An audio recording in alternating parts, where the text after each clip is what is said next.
What is up, you beautiful gamers, and welcome back to Role-Playing James, to this merry old corner in the internet where we sometimes like to talk about video games. Now, Immortals Fenyx Rising was one of the most pleasant surprises a shitty year brought to us. It was such a pleasant surprise because of the level of expectation for the game. It was actually quite really low, that is of course to be expected. The company that likes to milk the hell out of their more successful games rarely proposes new IPs that manages to survive long enough to earn a place in the libraries of titles like Assassin's Creed, Ghost Recon, or Rainbow Six, the ones that have within the halls of money earners. Yet, Fenyx from the ashes rose up to be an amazing game that, in my humble opinion, should have way much more attention than what it has. That being said, January 28th, the first part of DLC was launched by the name of A New God. Let's see how I did. I'm always against nowadays standards where companies sell us rip-offs of games just to make us wait a little bit later and sell us the rest of it, especially because you're compelled to play the expansion or DLC to be fully aware of the main storyline in case you want to play a possible sequel for said game. I'm pleased to say that's not the case in here. Now, spoiler. Big, huge spoiler alert. There will be spoilers in this review of the DLC for the main storyline of Immortals Fenyx Rising, so that being said, you have now been warned.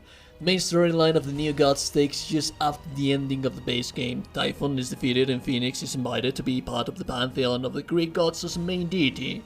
This approach is, in my opinion, at least tolerable. It doesn't matter for the main line if you play the DLC or not. There are not major events in the DLC that direct the narrative of the game to places completely necessary to be known to fully understand a possible IP sequel.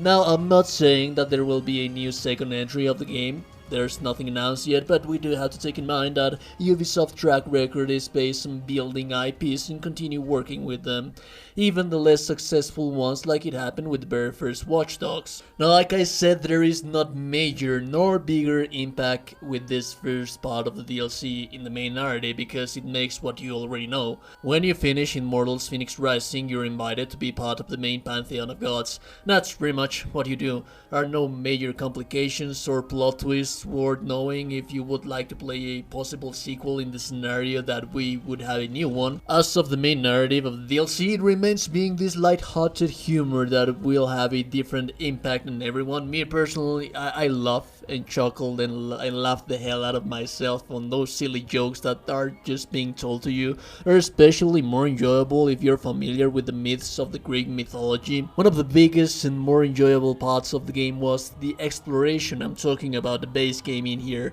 You're thrown into a beautiful world with many mysteries to discover and tons of puzzles to lose time just exploring, climbing and running. It really helped a lot that the world was varied enough and different enough regions from one to another that keep the pacing interesting with a world that you could enjoy due to its variety. This is the important aspect if you're planning on getting the DLC. The exploration is no longer that open to you and you move forward in a more straight line. In order to become a god, Fenyx has to gain a new blessing of the gods that he helped during the Typhon catastrophe. Each one of them will give you a new ability or blessing that will help you solve new puzzles that the DLC has to offer for you. Every god will make you go through 6 or more puzzles that will have a strong emphasis on that new ability that you just acquire. In some instances, you won't be able to enter specific vaults because you lack one of the abilities that the gods have to offer for you, and that's pretty much it. The puzzles are both similar to the ones you found in the base game with some variations, thanks to those new skills that make them a little bit different. The first time you enter the DLC, you'll be asked if you want to do so with your main game save file.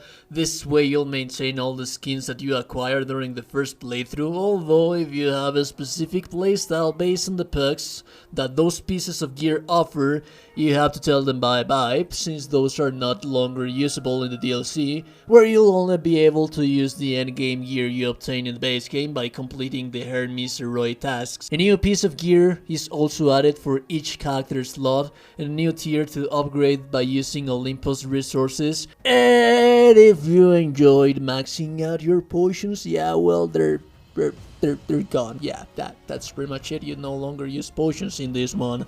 Some of the gameplay variations of the bolts are the platforming levels that you'll encounter in a new god. Essentially, the bolts are divided between puzzle bolts and platforming ones. The platformer ones will have you gliding, running, jumping, dodging lasers that are quite enjoyable to say the least. There is little to no combat aside from a few bolts that ask for you to eliminate some enemies in specific fashion, like throwing them off ledges and stuff like that. Some boss fights are also added, yet they're pretty much the very first ones you fought in the base game. There are no new enemies, and the bosses you'll find in here are no different whatsoever than those from the base game. The world is actually quite beautiful, and it has this saturated palette of colors that works really well with the illumination that they handle in the Mount Olympus.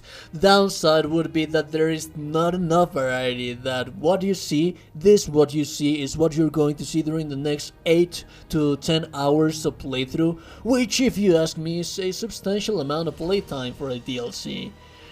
Now, my personal recommendation, should you buy the DLC? Well, yes, if you're a person that enjoys puzzle solving. If not, then this is probably not your cup of tea. There is some fighting here and there, but it's really nothing different than what you experience in the base game. There is no sense of that compels you to explore because everything is just so straightforward. Finish a bolt and move to the next one until you get the last ball, and that's pretty much it. And you won't be missing anything important of the main narrative line, since what happened at the end of the base game is essentially what happens in the DLC with no major twist. Honestly, not a single twist really at all. With that being said, beautiful gamers, that would be all for today. Do let me know in the comments below. Are you enjoying Immortals Fenyx Rising? Are you having a nice time with the game? I surely did when I played the base one. I'm looking forward for more DLCs and possibly a new sequel if we get news for that. Remember, I'll be covering those as well. With that being said, I'll see you beautiful. Don't you ever forget that each and every single one of you little people watching RPJames are beautiful people. I'll see you guys in the next one. Stay safe, stay awesome. I'll see you later.